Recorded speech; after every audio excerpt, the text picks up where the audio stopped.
अल्हम्दुलिल्लाहि रब्बिल आलमीन नहमदुहु व नस्सल्ली अला रसूलिहिल करीम बिस्मिल्लाहिर रहमानिर रहीम। मोहतरम भाई दोस्तों बुजुर्गों, মানুষের সুখ শান্তি সফলতা আল্লাহ কোনো বস্তুর ভিতরে রাখেন নাই, কোনো জিনিসের ভিতরে রাখেন, মাল দৌলতের ভিতরে রাখেন নাই, পদের ভিতরে রাখেন নাই, গাড়ি বাড়ির ভিতরে রাখেন নাই। কোথায় রাখছেন? আল্লাহর হুকুম মানার ভিতরে, নবীর তরিকার উপরে চলার ভিতরে, যেটাকে দিন বলে।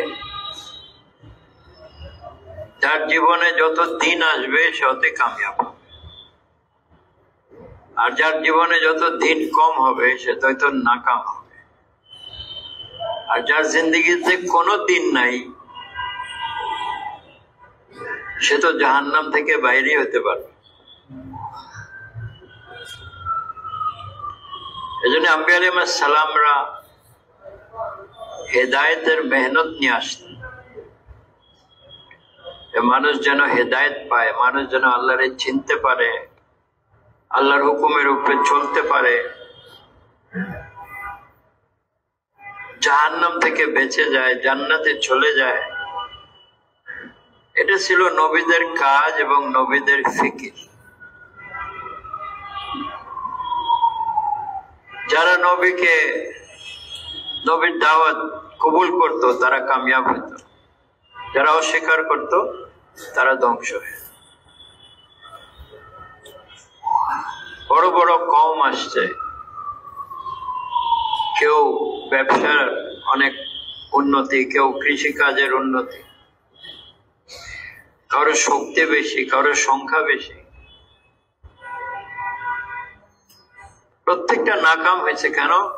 যে তারা নবীর দাওয়াত কবুল করে নাই। কেমন ছিলেন? সবসময় চিন্তিত, আমার কি হবে, হাসরে কি হবে, কবরে কি হবে।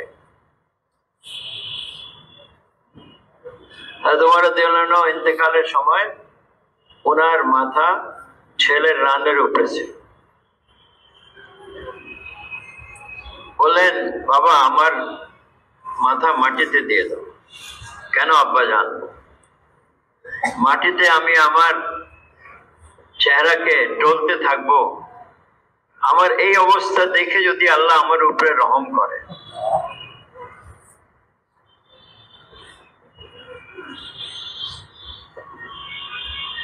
হযরত ইমাম ইবনে হাম্বল রাহমাতুল্লাহ আলাইহি বড় ইমাম ছিলেন।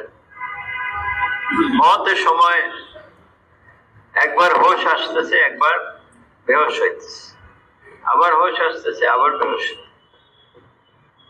যখন হোশ আসে উনি বলেন, আভি নাহি, আভি নাহি, এখনো না, এখনো না। আবার বেহুশ হয়ে যায়, আবার উঠে একই কথা বলে। তোরা ছেলেরা দাঁড়ায় ছিল চারদিকে। আব্বাজান আপনি কি বলতেছেন?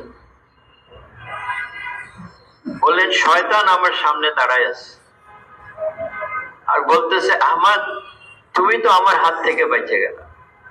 আর আমি বলতেছি যে না, এখনো না, এখনো না। তার মানে যতক্ষণ হায়াত আছে কোনো নিশ্চয়তা নাই। যদি ইমানের উপরে মওত হয় তাহলে মানুষ বেঁচে গেল। আর আজকে আমরা চলি বেপরোয়া, যা ইচ্ছা করি, যা ইচ্ছা দেখি, যা ইচ্ছা খাই, যা ইচ্ছা যেখানে ইচ্ছা ঘুমাই। একটা হলো মন চাহি চলা, আর একটা হলো রব চাহি চলা। আমাকে তো রব চাহির উপরে আসতে হবে। রব চাহি বোঝেন? আল্লাহ কি চান, আল্লাহর হুকুম কি, নবীর তরিকা কি, এটার উপরে যে আসবে সে কামিয়াব হবে। গাড়িওয়ালা বাড়িওয়ালা কামিয়াব হবে, পোস্ট পজিশন ওয়ালা কামিয়াব হবে যদি তার ভিতরে দিন না থাকে।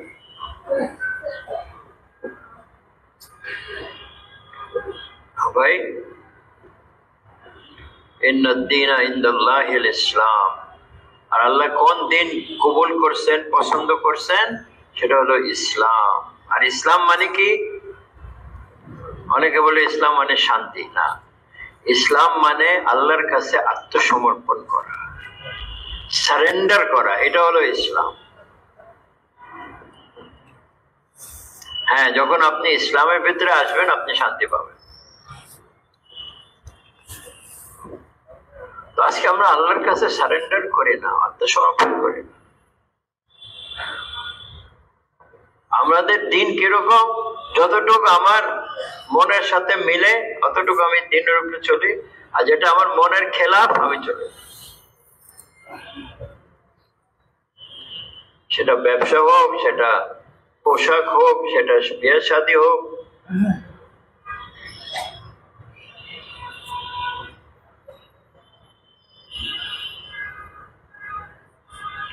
হযরত আলী রাদিয়াল্লাহু আনহু রাসূল সাল্লাল্লাহু আলাইহি ওয়াসাল্লামের কাছে হযরত ফাতেমার প্রস্তাব দিলেন যে আমি ফাতেমাকে বিয়ে করতে চাই। হযরত দেখে বললেন যে তুমি কি ফাতেমার জন্য প্রস্তাব আনতে করেছো? তোমার কাছে কি মাহার আছে? ইয়া রাসূলুল্লাহ, আমি তো গরিব মানুষ, আমার কাছে কোনো টাকা পয়সা নাই। তো বললেন যে তুমি ওই যুদ্ধতে একটা মালে গনিমত পাইছিলে না, যুদ্ধের পোশাক সিরা, ওটা তুমি বিক্রি করে দাও, তোমার তালোয়ার যথেষ্ট, ইসলামের জন্য তোমার তালোয়ার যথেষ্ট। উনি ওটা নিয়ে বাইর হলেন, কে কিনবে দেখি। উসমান রাদিয়াল্লাহুর সাথে দেখা হলো। বলে কোথায় যাও? বলে এটা বিক্রি করবো। বলে কেন? ওটা তো তোমার কাজের জিনিস। বলে এটা বিক্রি করে আমার মোহর রাখা হবে, সেটা দিয়ে আমি ফাতেমার জন্য বিয়ে করবো। তো ঠিক আছে, আসো আমি কিনে নেব। তো কিনে নিলেন, খুব সম্ভব 400 দিরহাম। তারপরে কিনে নিয়ে বললেন এইটা আবার আমি তোমারে হাদিয়া দিয়ে দিলাম।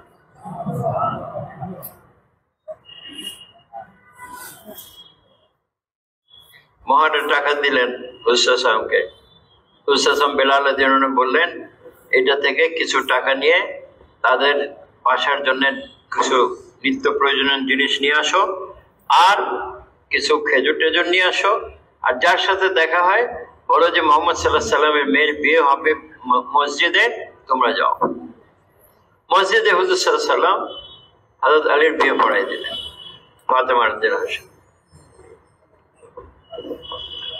হযরত আলী রাদিয়াল্লাহু আনহু বাসা চলে গেলেন। 1-2 দিন পরে তারপর রাত্রে হুজুর সাল্লাল্লাহু আলাইহি ওয়াসাল্লাম গেলেন, ওনাদের জন্য দোয়া করলেন, আর কাজ ভাগ করে দিলেন। আলী বাইরের কাজ করবে, ফাতেমা ঘরের ভিতরে কাজ করবে।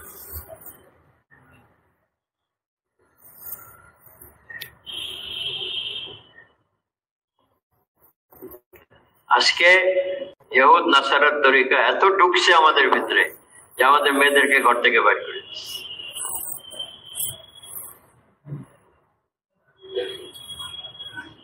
না, মেয়েরা ঘরে থাকবে। হ্যাঁ, দিনের কাজের জন্য বাইরে হবে, দুনিয়ার জন্য না।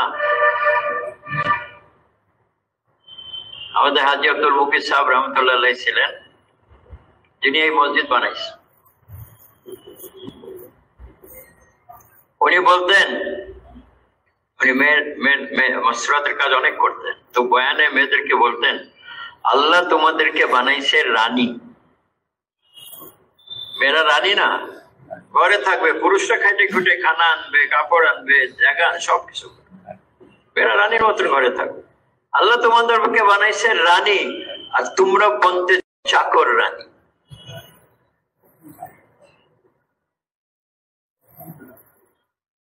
কি ভাই, যত বড় চাকরি করো, এটা চাকর রানী না? নামই তো চাকরি।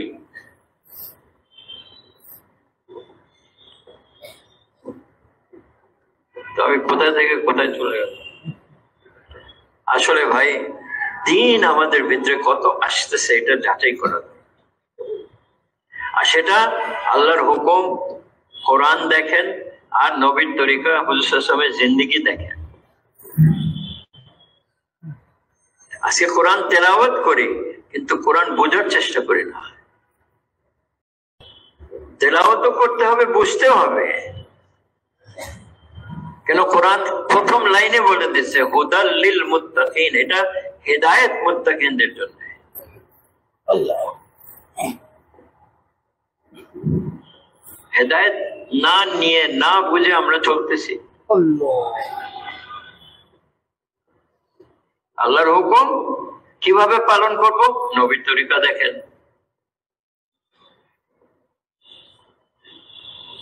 সাহাবাদের জিন্দেগি দেখেন। কেন সাহাবারা হুজুর সাল্লাল্লাহু আলাইহি সাল্লামকে হুজুরের নকশে কদমে চলছে। হুজুর সাল্লাল্লাহু আলাইহি সাল্লামের এক এক সুন্নতকে আঁকড়ে ধরছে। একবার সাহাবারা যাইতেছিলেন, আব্দুল্লাহ ইবনে উমর রাদিয়াল্লাহু আনহু উনি হঠাৎ করে উনি মাথা নিচে করছে, উটের উপরে ছিলেন, আবার একটু পরে উঠে পড়ছে। ভাই এরকম কেন করলাম? বলে আমি অনেক আগে হুজুর সাল্লাল্লাহু আলাইহি ওয়াসাল্লামের সাথে যাইতেছিলাম, এখানে একটা গাছ ছিল, ওই ডালের নিচ দিয়ে হুজুর সাল্লাল্লাহু আলাইহি ওয়াসাল্লাম এরকম করছিলেন, এর জন্য আমি এটা করছি।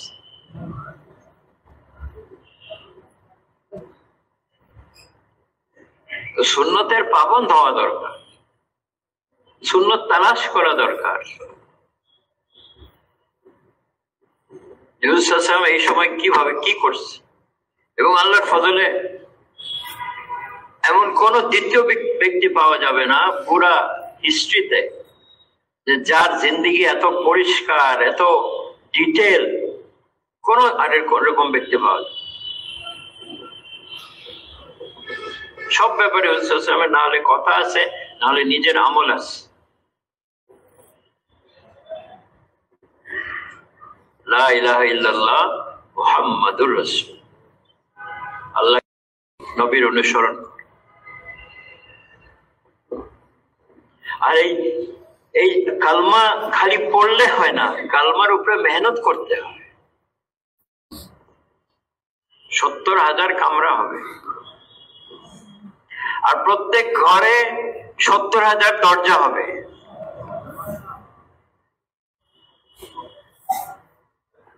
যে সবচেয়ে ছোট জান্নাত পাবে, তো বড় জান্নাতি কি পাবে চিন্তা করে। মা তাশতাহি আনফুসাকুম, যেটা তোমার মন চায় এটা আল্লাহ দিবে। কোথায়? জান্নাতে। আমরা চাই এখানে নিতে, আসলে তো এখানে দুনিয়ারে জান্নাত বানাইতে চায়। আরে দুনিয়া জান্নাত বনতেই পারে না, দুনিয়া তো জান্নাতের এক টুকরাও না।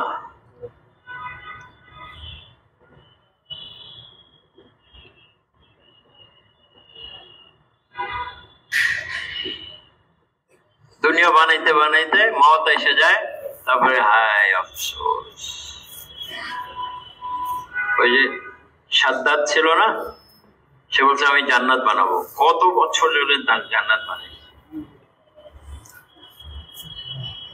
যেদিন সে এটা দেখতে যাইবে, এক পা বাইরে এক পা ভিতরে মওত এসে গেছে। তো দুনিয়াতে জান্নাত বানাবার চেষ্টা করেন না। গাড়ি এরকম হইতে হবে, বাড়ি এরকম হইতে হবে, পোশাক এরকম হইতে হবে।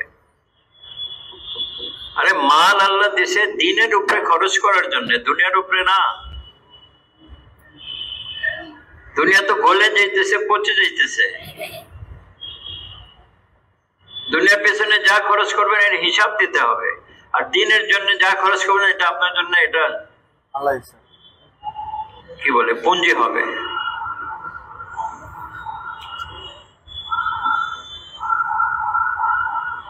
এই জন্য হুজুর সাল্লাল্লাহু আলাইহি ওয়াসাল্লামকে সাহাবারা জিজ্ঞেস করলেন, ইয়া রাসূলুল্লাহ বুদ্ধিমান ব্যক্তিকে? হুজুর সাল্লাল্লাহু আলাইহি ওয়াসাল্লাম বললেন, যে মওতকে বেশি করে স্মরণ করে আর তার জন্য তৈরি করে। আজকে স্মরণও নাই, তৈরিও নাই। মওতকে আমরা ভুলাই দিছি। কেউ যদি মওতের কথা বলে, দূর মেয়ে এগুলো কথা বলো না।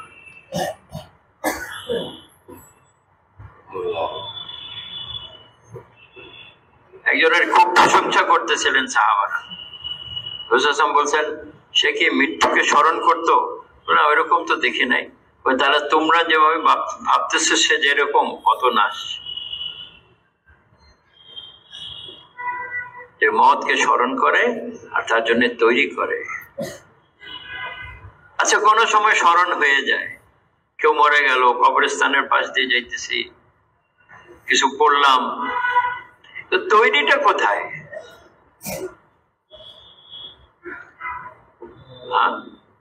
বলে এই পিএইচডি করছে, সে কি বুদ্ধিমান না? না, তার ভিতরে যদি দিন না থাকে সে কোনো বুদ্ধিমান না, সে বোকা। আবু জাহালের নাম ছিল আবুল হাকাম। কি নাম ছিল? আবুল হাকাম, বহুত জ্ঞানী লোক। যখন সে আল্লাহকে অস্বীকার করছে, আল্লাহকে চিনে নাই, তার নাম রাখা হয়েছে আবু জাহাল, সবচেয়ে বড় জাহেল। খালি পিএইচডি করলে আর এমএসসি করলে হবে না, এর সাথে কি লাগবে? এর সাথে দিন লাগবে। ভাই, বিলাল হাবশি একদিক দিয়ে কালো, কুৎসিত, আবার গোলাম। হ্যাঁ, আর তোমার মজলিসে কুরাইশের সর্দারদের ছেলেরা আসলো, ইকরামা ইবনে আবু জাহাল, আরো কয়েকজন। কিন্তু বসার জায়গা কোথায় পাইছে? ওই পিছনে, যেখানে জুতা রাখে। কিছুক্ষণ পরে বিলাল রাদিয়াল্লাহু আনহু আসে। হযরত ওমর দাঁড়ায় গেলেন আর বললেন, যা সাইয়্যিদনা বিলাল, এ আমাদের সর্দার বিলাল, আসো। তারে ডেকে নিজের কাছে বসে। কি ব্যাপার? ইনি কোরবানিওয়ালা ছিলেন, ইনি অনেক আগে দিনের উপরে আসছেন, আর তারা নতুন আসছে দিন। তো আগে কোরবানিওয়ালাদের দাম ছিল, এখন আমরা দেখি কার পোশাক কত চকচক করে, এর সামনে বসাও। আর তোমার জামাতে 12টা তালি ছিল।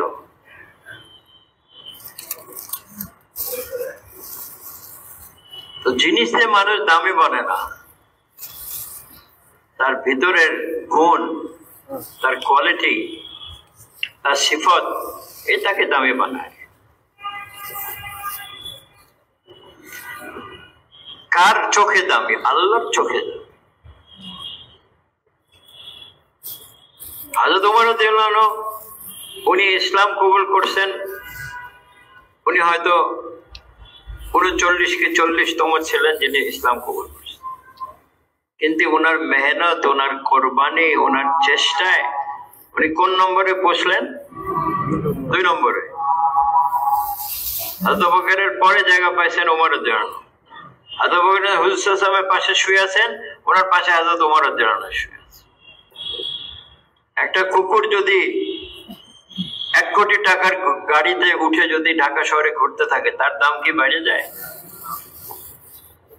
একটা বিড়াল যদি 5 কোটি টাকার বিল্ডিং এ বসে থাকে, তার কি দাম বেড়ে যায়? আমি কেন মনে করি যে দামি জিনিস আমার জোগাড় করছি, আমি দামি বনে গেছি? মানুষ দামি বনবে ঈমান, আমল, আখলাক যার ভিতরে আসবে।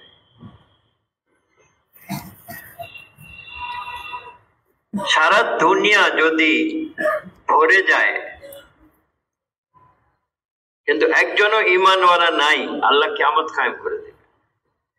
আর যখন একজন থাকবে আর সব বেঈমান, ততক্ষণ সে থাকবে দুনিয়াতে, আল্লাহ কিয়ামত কায়েম করবে। এটা হলো ঈমানের দাম।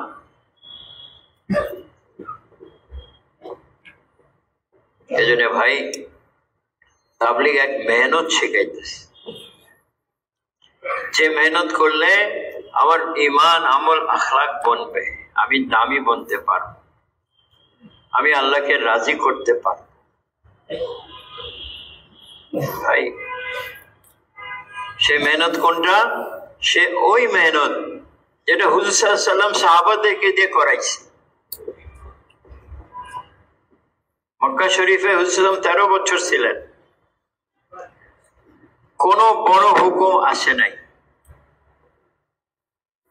13 বছর নবুয়তের, যখন 40 বয়স হয়েছে তারপরে নবী হয়েছে, তারপরে আরো 13 বছর মক্কা শরীফে ছিলেন। সাহাবারা যারা মুসলমান হইতেন তাদেরকে দাওয়াতের কাজে লাগাইতেন, তাদেরকে তালিমে লাগাইতেন, জিকির আর ইবাদতে লাগাইতেন, খিদমতে লাগাইতেন। এই আমলগুলা সাহাবারা 13 বছর মক্কাতে করছেন। মার খাচ্ছেন, ধাক্কা খাচ্ছেন, তারপরেও জমে আছে। কিন্তু যখন এরকম অবস্থা হলো যে আর পারতেছেন না দিনের কাজ করতে, কুরাইশদের অত্যাচার অনেক বেড়ে গেছে, আল্লাহ পাক হিজরতের হুকুম করলেন। সাহাবারা ঘর বাড়ি, পিঠা, চাকরি, ব্যবসা, আত্মীয় স্বজন একমাত্র দিনের জন্য ছেড়ে মদিনায় গেছে। আর মদিনা থেকে এটা বলেন নাই যে এখন আমরা একটু জিরাই নি। মদিনাতে গিয়ে দাওয়াত তালিম, এটাকে বলে আমালে দাওয়াত। আমালে দাওয়াতে তো ব্যস্ত ছিলেনই, তার সাথে কি হলো যে এখন আল্লাহ রাস্তা বাইর, খুরুজ ফি সাবিলিল্লাহ।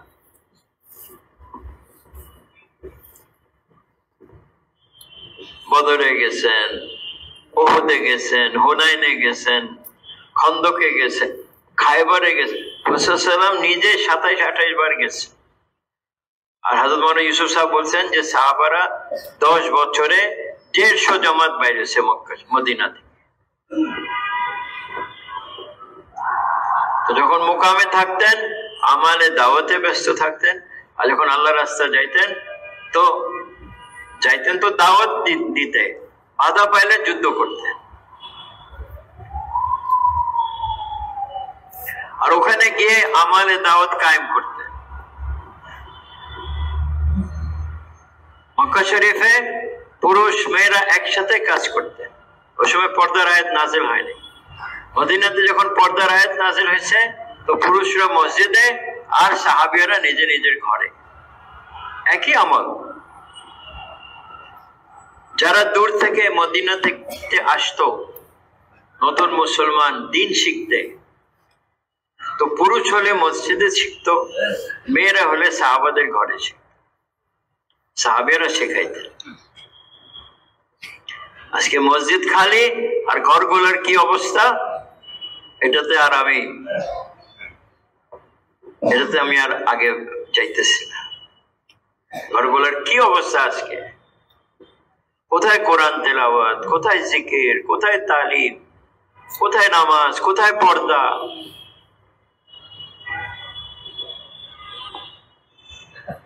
আমেরিকা থেকে যদি 50 জন নতুন আমেরিকান মেয়েরা আসে যে আমাদেরকে দিন শিখাও, তোমরা মুসলমান, আমরা কয়টা ঘরে ওদেরকে দিতে পারবো বলেন যে হ্যাঁ এই ঘরে যাও তুমি দিন শিখতে পারবো?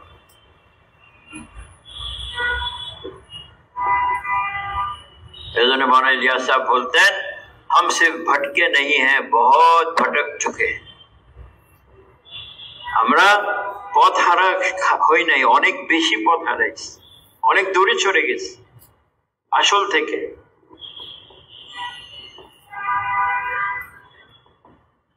এজন্য ভাই আমার জিন্দেগিতে আমি দিন যদি আনতে চাই তাহলে দিনের মেহনত করতে হবে। আপনি যদি আপনার দোকান থেকে লাভ অর্জন করতে চান তাহলে আপনাকে দোকানের মেহনত করতে হবে। যদি জমি থেকে আপনি ভালো ফসল আনতে চান এর উপরে মেহনত করতে হবে। আজকে দুনিয়ার মেহনত তো চালু আছে, দিনের মেহনত বন্ধ। দাওয়াত নাই, তালিম নাই, জিকির নাই, ভালো ভালো সাথীদের ঘরে তালিম হয় না। একবার চিল্লা 3 চিল্লা দিয়ে না ঘরে তালিম, না জামাতের এহতেমাম, না 2 গাছ করি, 1 গাছ করি, 2 গাছ করি না, 3 দিন যাই মাঝে মাঝে।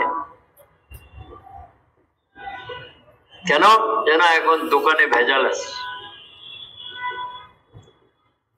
না, এই কাজকে হার হালে করতে হবে, এই কাজকে মাকসাদ বানাইতে হবে। এই কাজের জন্য আল্লাহ আমারে বানাইছে। চাকরি ব্যবসা দোকানের জন্য আমাকে বানান নাই।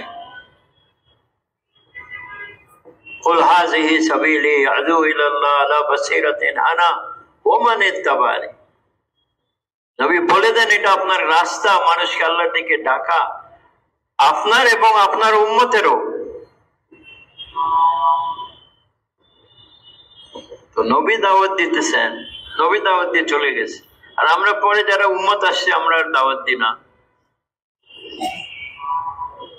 আজকে তো কারা নিয়ত করতেছেন যে প্রত্যেক দিন দাওয়াত দেব? দাওয়াত দিলে কি হবে? দাওয়াত দিলে ঈমান বাড়বে। দাওয়াত না দিলে কি হবে? ঈমান ওই জায়গা থাকবে না, কমতে থাকবে।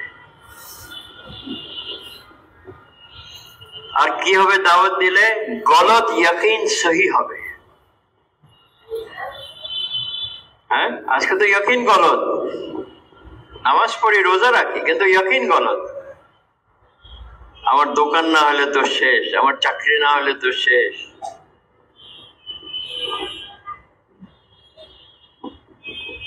ইয়াকিন বানাইতে হবে কি যে মাখলুক থেকে হয় না। ইব্রাহিম আলাইহিস সালামের কাছে ফেরেশতারা আসলো, আমরা আপনার সাহায্য করতে আসছি। লাগবে না। কেন লাগবে না? ফেরেশতারাও মাখলুক। কি ভাই, ফেরেশতারা কি মাখলুক না? তো ওনার ইয়াকিন বনা ছিল মাখলুক থেকে কিছু হয়। ছোট্ট দোয়া পড়ছে, হাসবুনাল্লাহু ওয়া নি'মাল ওয়াকিল, আমার জন্য আল্লাহ যথেষ্ট। তো এই দোয়ায় না আগুন নিভাই দিস।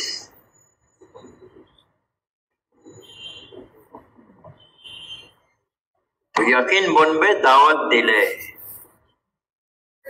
যত বেশি আমি বলবো মাখলুক থেকে হয় না, আল্লাহ থেকে হয়, তো সহি ইয়াকিন আমার দিলের ভিতরে আসবে। গলত ইয়াকিন কোনটা? জিনিস থেকে হওয়া দেখা। গলত ইয়াকিন কি ভাই? জিনিস থেকে হওয়া। গাড়ি দিয়ে, বাড়ি দিয়ে, দোকান দিয়ে, পোস্ট পজিশন, এটা হলো গলত ইয়াকিন।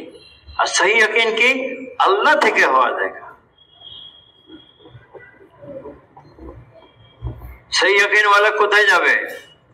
জান্নাতে যাবে। গলত ইয়াকিন ওয়ালা কোথায় যাবে? জাহান্নামে। তো দাওয়াত দিলে গলত ইয়াকিন সহি হবে। আর কি হবে দাওয়াত দিলে? দুনিয়ার মহব্বত দিল থেকে বাইর হবে। হাদিসে আসছে দুনিয়ার মহব্বত হলো সমস্ত খারাপির জড় বা শিকড় বা মাথা।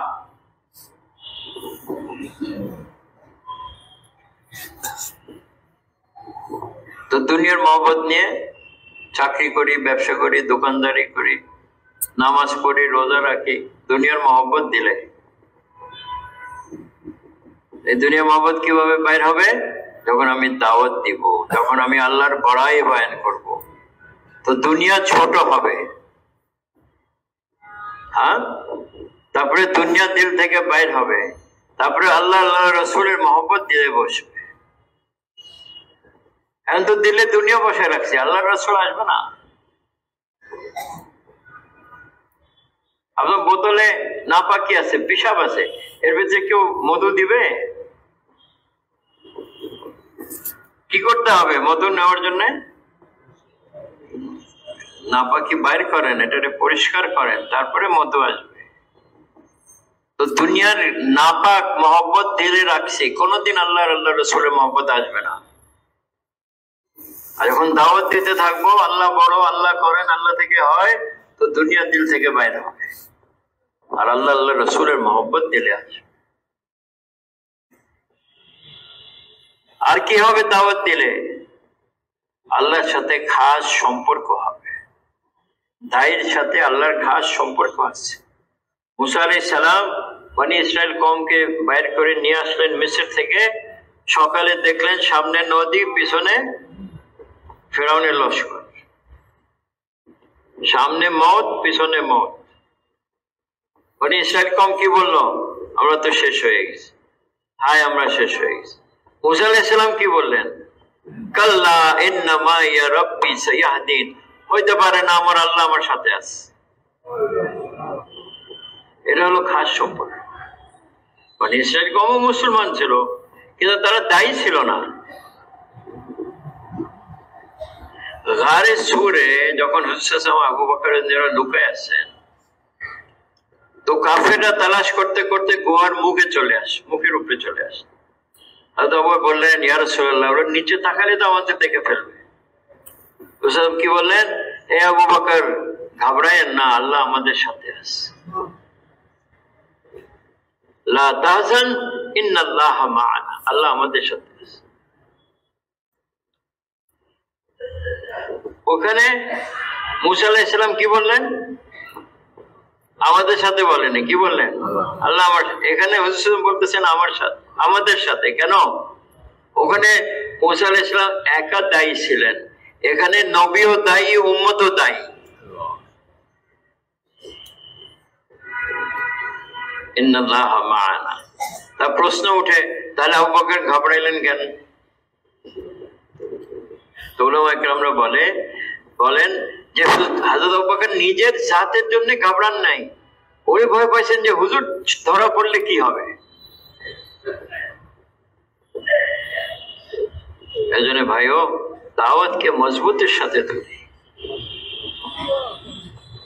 কোনদিন এরকম না যায় যে আমি কাউকে দাওয়াত দিই নাই। আর যদি কোনোদিন এরকম হয় তো ঘরে এসে বিবির দাওয়াত দেন। আর বিবি সাহেব যদি ঘুমায় থাকে তো নিজেরে দাওয়াত দেন, তোকে মরতে হবে, আল্লাহর সামনে দাঁড়াইতে হবে, কি নিয়ে যাবি?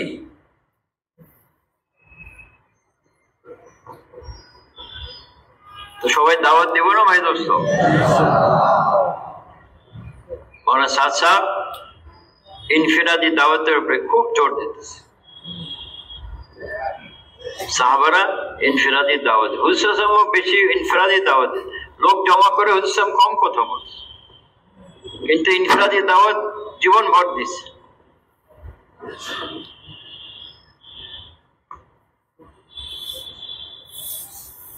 আল্লাহু আকবার। আর কি?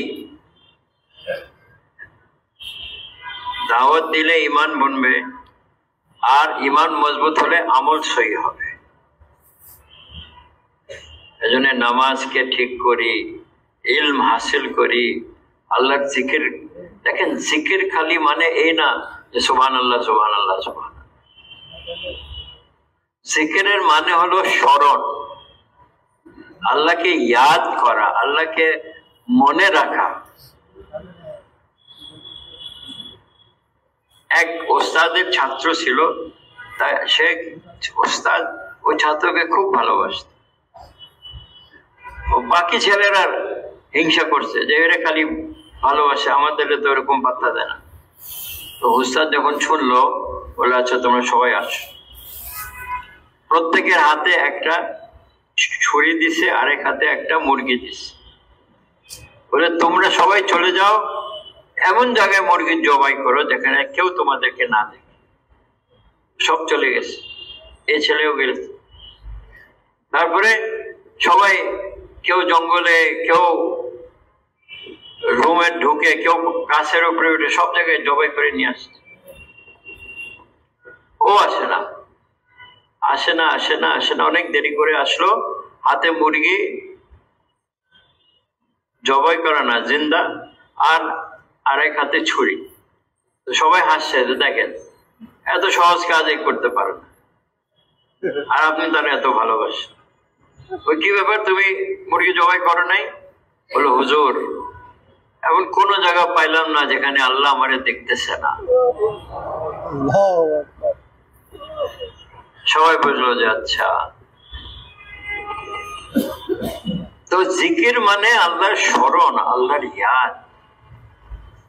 এই জন্য হুজুর সাল্লাল্লাহু আলাইহি ওয়াসাল্লাম সব অবস্থায় দোয়া শিখাইছেন যে আল্লাহ, ঘুমাবার সময় আপনারে দোয়া করতেছি, আপনারে মনে করতেছি, ঘুম থেকে উঠে আপনারে স্মরণ করতেছি, খাওয়ার আগে আপনারে স্মরণ করতেছি, খাওয়ার পরে আপনারে স্মরণ, ঘর থেকে বাইরে যাওয়ার আগে আপনাকে স্মরণ করতেছি, ঘরে ঢোকার পরে আপনার। প্রত্যেক মানে এমন কোনো মৌকা নাই যে আল্লাহ দোয়া শেখায়, হুসেন দোয়া শেখায়, যেন আমাদের ভিতরে হাকিকি জিকির আসে। ভাই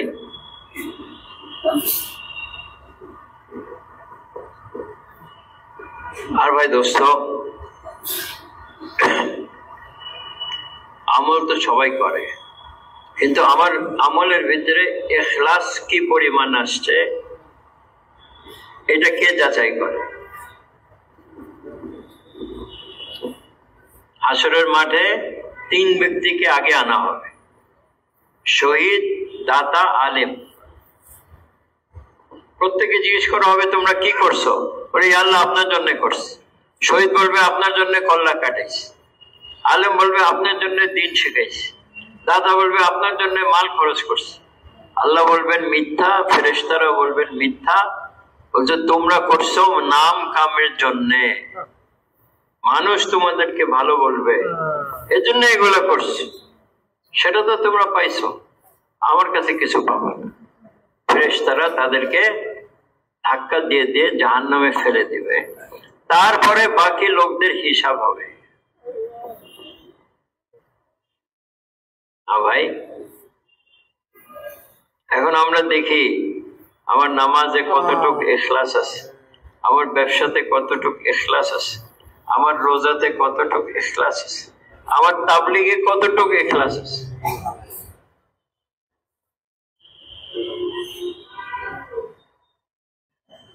অনেক বড় আমল কিন্তু ইখলাস নাই, এজন্য পকড় হবে। ছোট আমল কিন্তু ইখলাস আছে, এটা দিয়ে আল্লাহ তাকে পার করে দিবে। আর ইখলাসের ফয়সালা কেউ করতে পারে না। মানুষ বলে আমি ইখলাসের সাথে বলি, বলে ওই লোকটা খুব মুখলিস।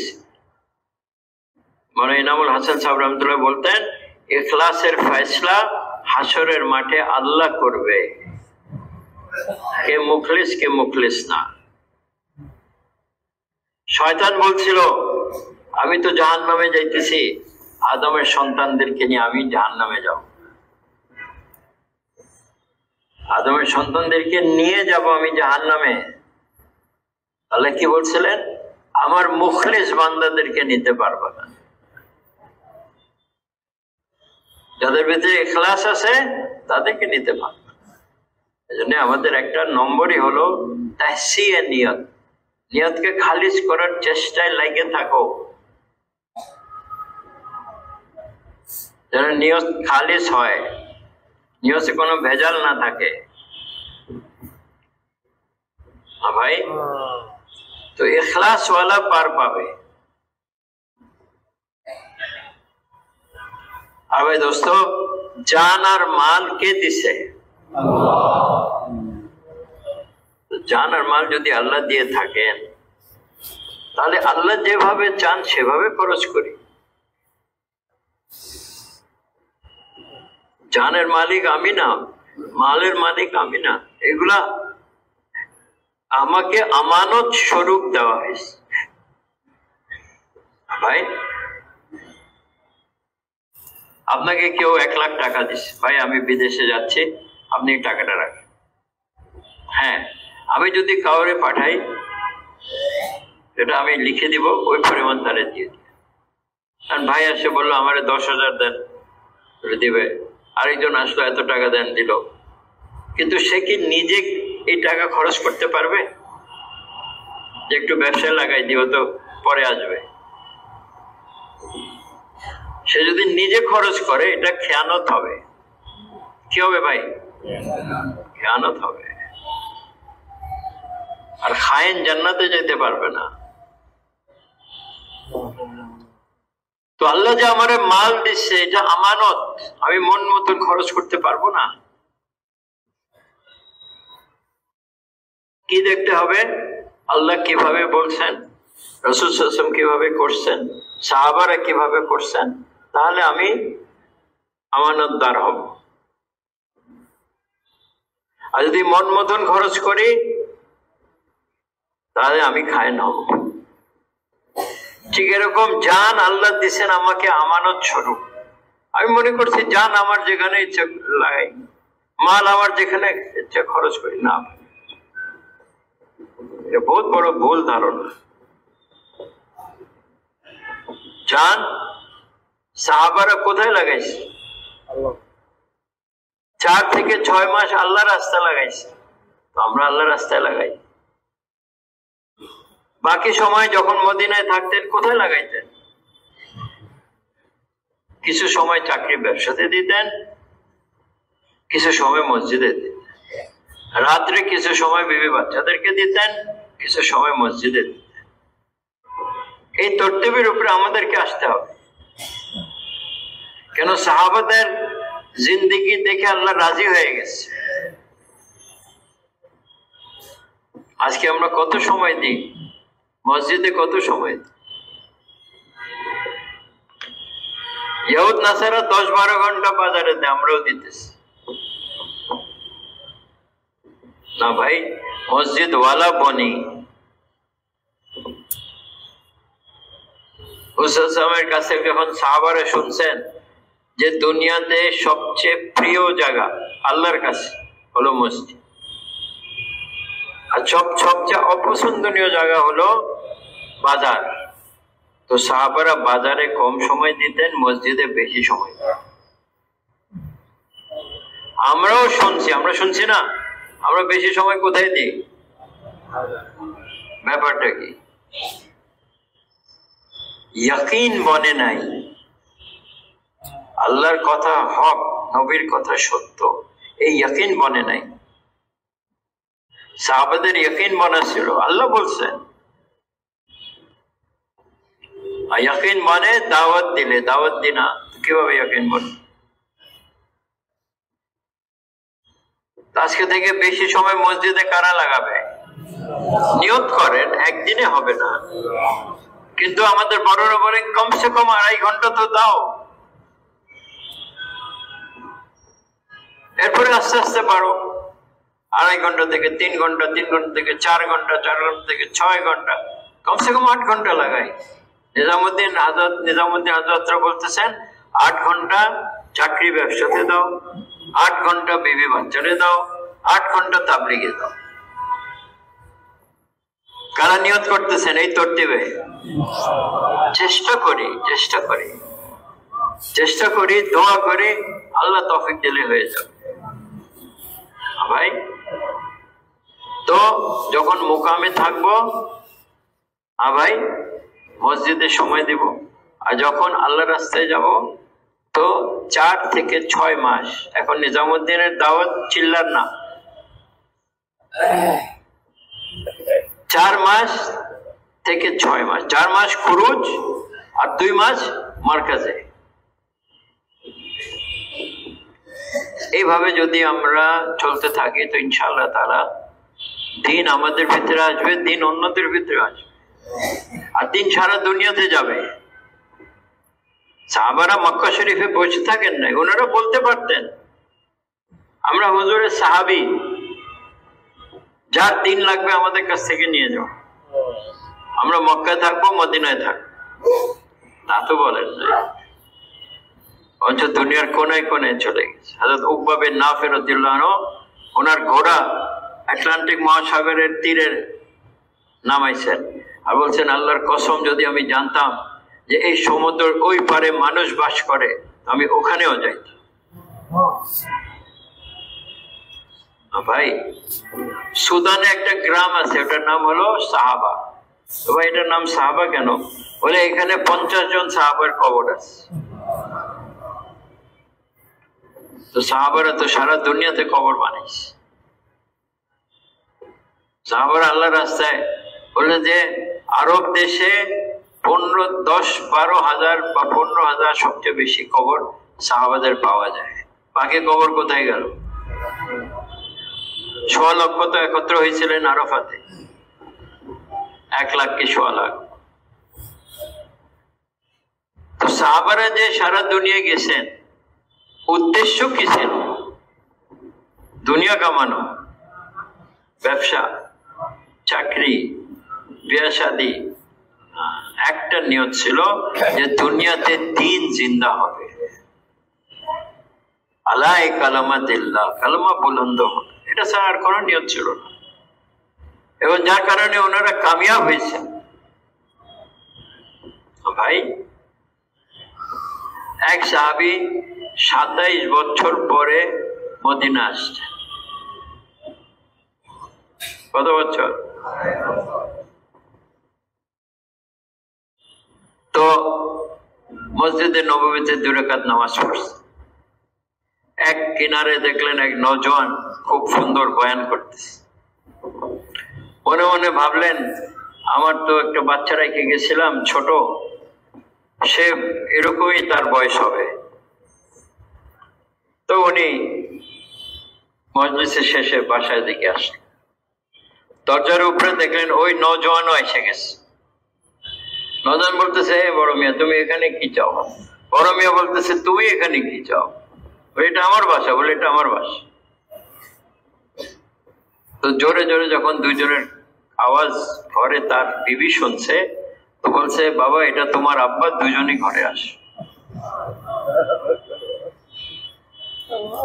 27 বছর পরে। তো সাহাবারা আমাদের মতন দিন গুনতেন না, যে 40 দিনের কয়দিন বাকি আছে আর 4 মাসের কয়দিন বাকি আছে। যার যেখানে মাসর হয়তো ওখানে চলে যায়। আর ঘরে বিবিদেরকে বলে যেতেন, আল্লাহ রাস্তা যাইতেছি, শহীদ হয়ে গেলে জান্নাতে দেখা, আর বাইচে থাকলে আইসে তোমার সাথে দেখা। এই জন্য ভাই, সাহাবারা কোনো ওজোর দেখাইতেন না। ছোট বড়, গরিব ধনী, সব আল্লাহ রাস্তা। আর যারা যাইতে পারতেন না, ঘোড়া নাই, সাওয়ারি নাই, হাতিয়ার নাই, তো ওনারা ঘরে ফিরে যাইতেন কাঁদতে কাঁদতে, যে আমি আল্লাহ রাস্তা যেতে পারি। এই জন্য ভাই, দোস্ত, বুজুর্গ, হযরত মাওলানা ইলিয়াস সাহেব রহমাতুল্লাহ কাজ দুনিয়াতে চালু করছেন। 100 বছর হয়ে গেছে। এটা ওনার ইখলাসের বরকত যে এই কাজ ঠিক ওই রকম চলতেছে এবং সারা দুনিয়াতে পৌঁছে গেছে। কোথা থেকে চালু হয়েছে? নিজামুদ্দিন মার্কাজ, দিল্লি থেকে। নিজামুদ্দিন কারা কারা গেছেন দেখেন, হাত তুলেন দেখি। আচ্ছা, কিছু তো গেছে। কাদের নিয়ত আছে যাওয়ার? হ্যাঁ, বারবার যেতে হবে, খালি একবার গেলে হবে না। যেখান থেকে কাজ শুরু হয়েছে আর যেখান থেকে আজ পর্যন্ত হিদায়েত এবং কাজের উসুল আমরা পাইতেছি। এবং আমাদের সামনে ইজতেমা 7, 8, 9 ফেব্রুয়ারি। সবাই আসবেন তো? খালি একলা আসলে হবে না, জামাত বানায় বানায় আসে, প্রত্যেকে নিজের জামাত।